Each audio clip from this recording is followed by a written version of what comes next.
I'll tell you a little story about a girl who's 6 years old. At a part of my career, I was asked to be the head teacher of a school in difficulty. I was still the head of my current school, but I was asked to take over this other school. And I was walking along the corridor one morning, doing meet and greet, as we say in our profession, and this little girl came up to me, and she was in floods of tears. And I said to her, "What's wrong, dear? Why are you crying?" And she said, "Mr. Hawkes," she said, "last night my mum and dad went down the pub. My brother and his mates came and looked after us. And Mr. Hawkes, I was so upset, I was so frightened, I had to hide behind the settee." I said, what was going on, Alice?" She said, "Well, my brother put on a DVD and it made me really frightened."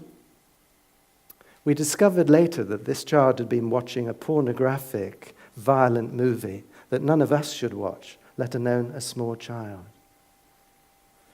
Just keep that in your mind. Another child I met in a very, very posh Surrey school. And she came up to me in the corridor and she said, "Oh, you're Mr. Hawkes, aren't you? You're the values man." And I said, "Well, I've come to look at your value system." She said, "Yes, can I share something with you?" And I said, "Yeah."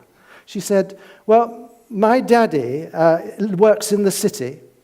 He goes in his Jag early in the morning, and my mummy goes to coffee mornings. I'm looked after by our au pair. I go to ballet lessons, horse riding, swimming, I do all that. But it's coming up to Christmas, and I'd like them to spend some time with me."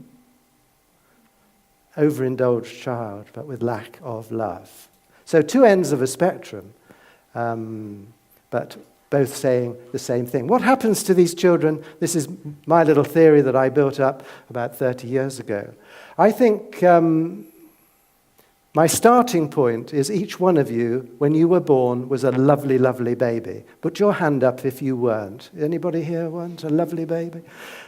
Everybody, yeah. You all come with these lovely qualities, these original qualities, your original values. But as we interact in life with other people, then things start happening to us. I believe each circle represents an experience. Some of them will be good experiences, others are not. If the negative experiences outweigh the positive ones, then we're in trouble. We're in trouble.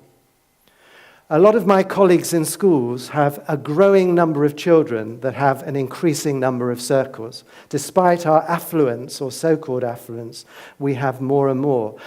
Do you know, colleagues, that we have now more children self-harming in year 7 than ever before? That's a real statistic. In this drive to make our schools more academic and get better results in academic terms, we're putting a huge pressure on many children and they can't cope.